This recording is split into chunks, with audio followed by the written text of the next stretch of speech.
Ahojte. Je teraz 2:30 ráno 6. septembra a nachádzame sa v talianskom meste Bolzano a mám čest predstaviť konečne človeka, na ktorého sa mnohí pýtali, kto to je, čo to je, pretože blíži sa 9. november, ktorý je ohlásený začatím blokády parlamentu a Bratislavského hradu. A pýtajú sa mnohí, kto to je ten, kto to organizuje a čo. Tak mám čest predstaviť tu na... Nech sa páči, meno. Ďakujem pekne. Takže moje meno je Lukáš Kopáč a som vlastne tvorcom myšlienky alternatívnej cesty a zároveň aj protestu, ktorý alternatívna cesta bude organizovať. A nakoľko som presvedčený o tom, že politická situácia a celková životná úroveň na Slovensku je na bode mrazu, som sa rozhodol zorganizovať túto akciu. A akcia bude trvať. Nebude to taký ten klasický proces, ktorý sme mali možnosť už vidieť. Rozhodli sme sa pre inú formu. Bude to protest viacdňový, kde vlastne sa pokúsime obsadiť Bratislavský hrad, presunieme sa k Národnej rade, konkrétne veci, čo sa týka organizácie a programu, budeme tuto ešte prediskutovať. Dopracujeme. No a určité detaily sa dopracujú ešte, budeme spolu diskutovať a určite vás potom budeme o všetkých veciach informovať. Čiže všetko sa včas dozviete. No a ja vás srdečne na našu akciu pozývam. V rámci vlastných možností, schopností, finančných prostriedkov pokúste sa túto akciu propagovať a tešíme sa na stretnutie v Bratislave. A ukážme konečne politikom, že už máme toho dosť. Takže asi takto.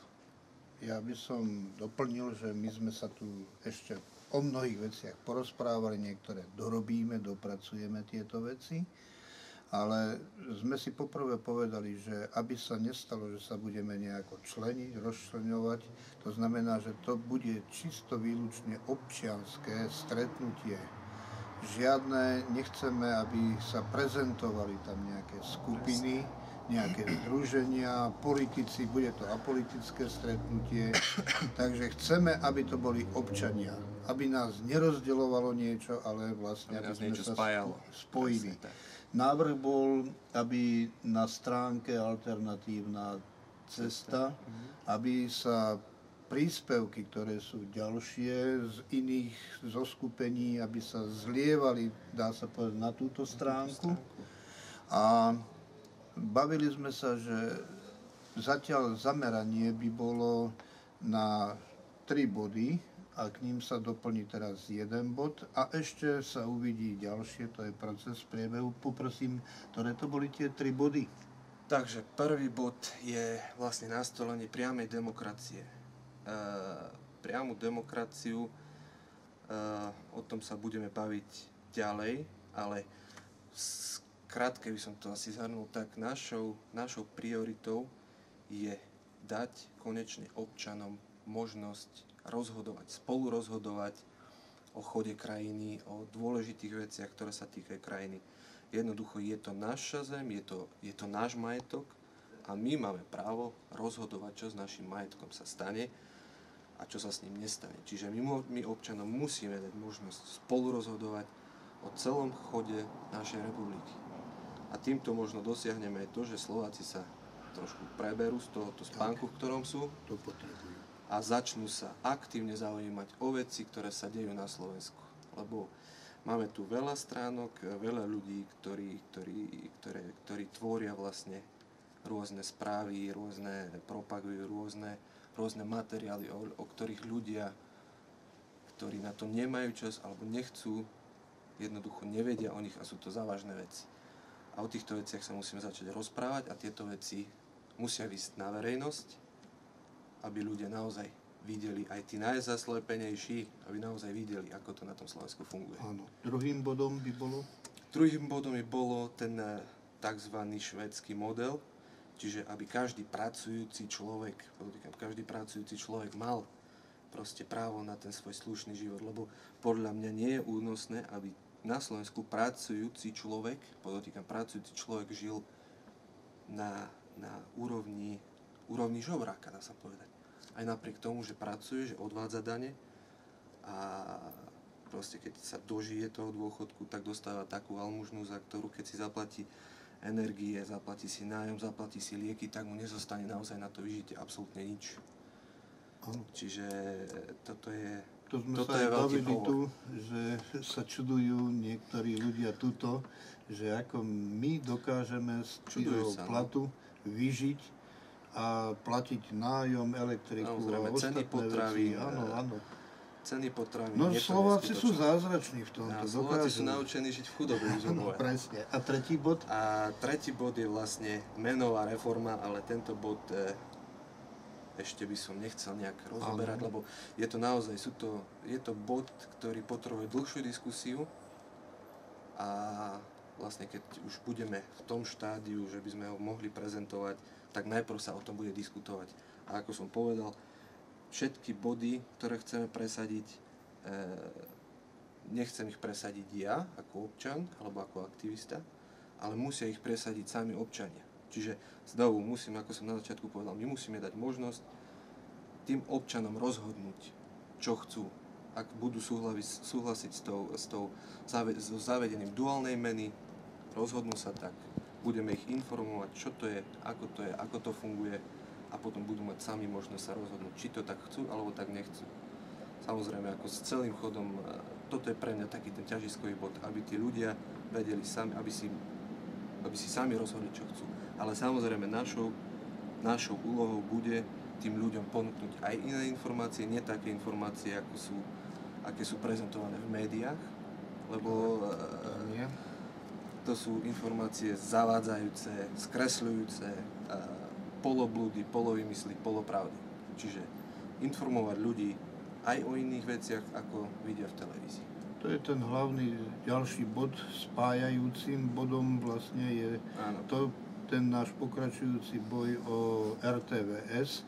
Áno. A jednoducho musí byť konečne občianská televízia, ktorú si my platíme z koncesionárskych poplatkov. Presne, je to... A je na nás, aby sme my konečne vybojovali to, aby nás objektívne informovali a občan, aby mal prístup do toho vzdelať, lebo mnohí ľudia nevedia ani, čo je demokracia, ani čo je priama demokracia už tým pádom. Takže darmo by sme im o týchto veciach vykladali. Takže to by boli také zhrnuté základné body. Ešte, ak by som prerušil, my sa pridáme teda aj k vašej iniciatíve za boj o RTVS, lebo považujem ja za veľmi dôležité, aby ľudia boli informovaní pomocou mass médií, pomocou verejnoprávnej televízie, ktorá patrí nám, nie žiadnym politickým stranám, patrí nám. Tak. A my musíme začať ľudí informovať o týchto veciach. Čiže ľudia, keď získajú informácie, potom sa môžeme ďalej baviť, čo bude s našou krajinou. Ale prvoradý cieľ je, aby ľudia získavali aj iné informácie, aké sú im prezentované doteraz. Čiže toto vidím ako jeden ťažiskový bod, presadiť túto reláciu, ako to máte vy v pláne, presadiť túto reláciu pre občanoch, po občanoch vo verejnoprávnej televízii. Dobre, čiže ja by som to na záver zhrnul asi toľko, že poprvé, bude to akčný protest, žiadne len rozprávanie to nebude, na tom sme sa dohodli. Bude závisieť na nás, koľky prídeme, koľky budeme. Rozhodne polícia bude v pohotovosti, my takisto budeme v pohotovosti. Politikom sa pokúsime dať skutočne najavo, že už máme toho dosť a budeme sa snažiť presadiť si svoje veci, občianske veci. A od ostatných očakávame, ako sme sa dohodli, že budú sa jednak spolu podieľať na organizovaní tejto akcie, ktorá chceme, aby bola ďaleko väčšia, ako len pár ľudí, presne, propagácia, ostatné veci. Súčasne vyzývam ďalších na podporu, či už finančnú, materiálnu, alebo akúkoľvek, pretože keď tam budú ľudia, teraz je príjemne, je tu 20 stupňov, ale je fajn, ale 9. novembra predpokladáme, že nebude také, ľudia budú potrebovať čaj, ľudia budú potrebovať aj možno nejaké potraviny alebo podobne, nejaké stany alebo čokoľvek, tak čo máme, čo dáme. Každý podľa svojich vlastných možností, schopností, lebo ako bolo povedané, ten protest nebude trvať iba jeden deň, chystáme sa tento protest opakovať, kým nedostaneme aspoň nejaký náznak od politikov, aspoň nejakú odpoveď.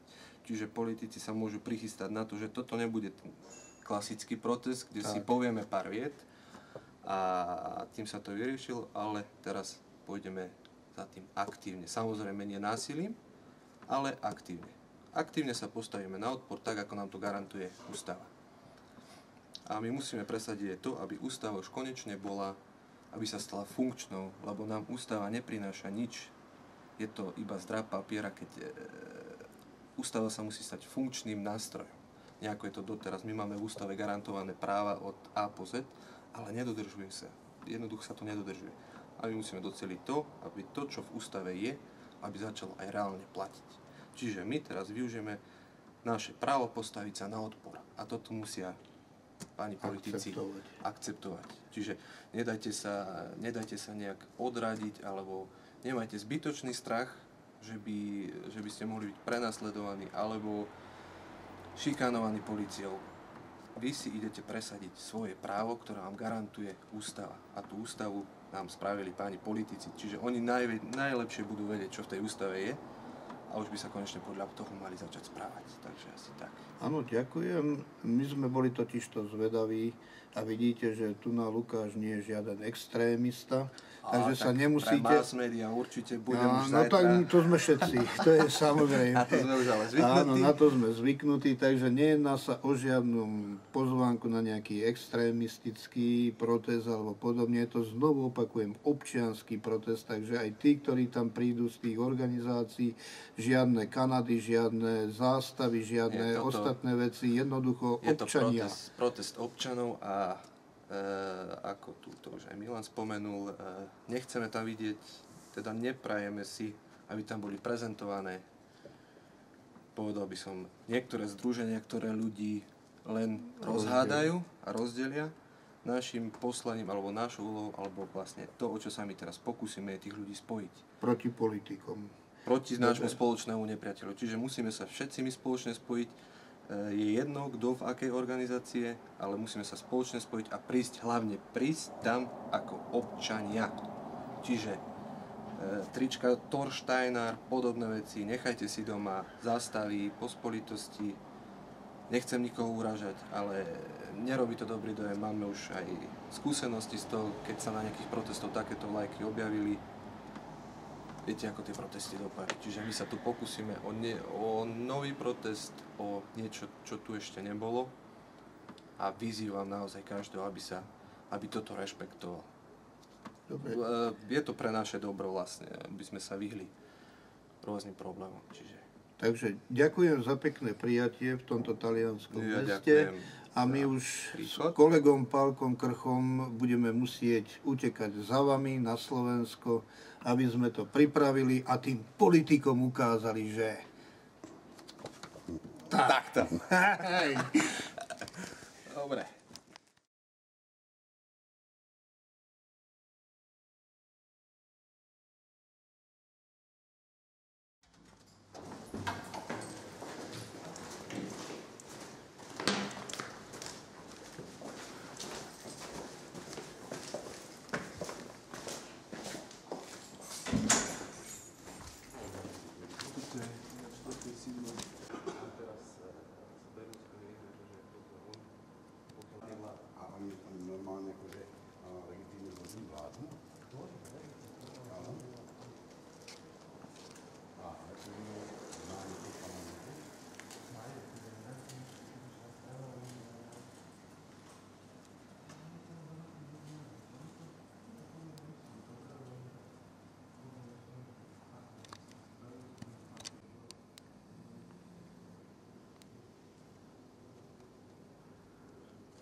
vlastne spravili jednu vec.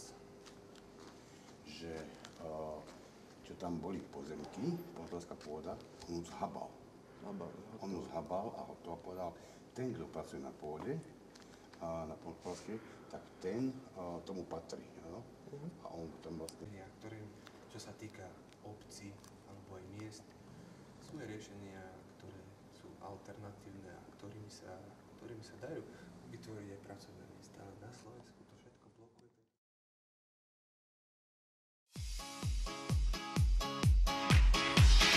On the other side of the street I knew stood a girl that looked like you. I guess that's deja vu, but I thought this can't be true. Cause you moved to West LA or New York or Santa Fe or wherever to get away from me. Oh, but that one night was more than just right. I didn't leave you cause I was all through. Oh, I was overwhelmed and frankly scared as hell because I really fell for you. Oh, I swear to you, I'll be there for you. This is not a drive-by. Just a shotgun looking for a two-fly. Hefty bag to hold my love.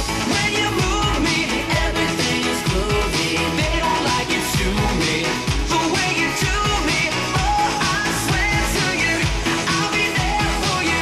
This is not a drive-by.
On the other side of a downward spiral, my love for you went viral, and I loved you every mile you drove away.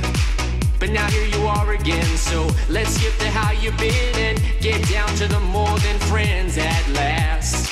Oh, but that one night was still the highlight. I didn't need you until I came to, and I was overwhelmed and frankly scared as hell because I really fell for you. Oh, I swear to you, I'll be there for you. This is not a drive-by.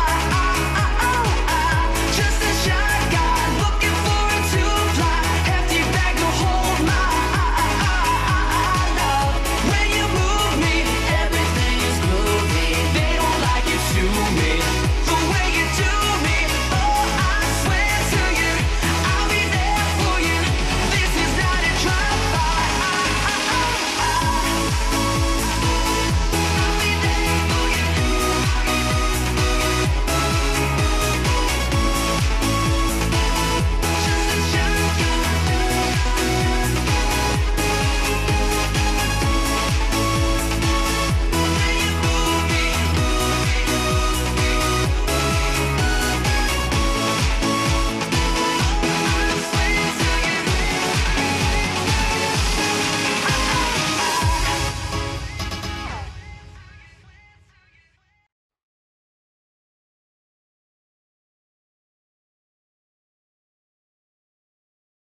you.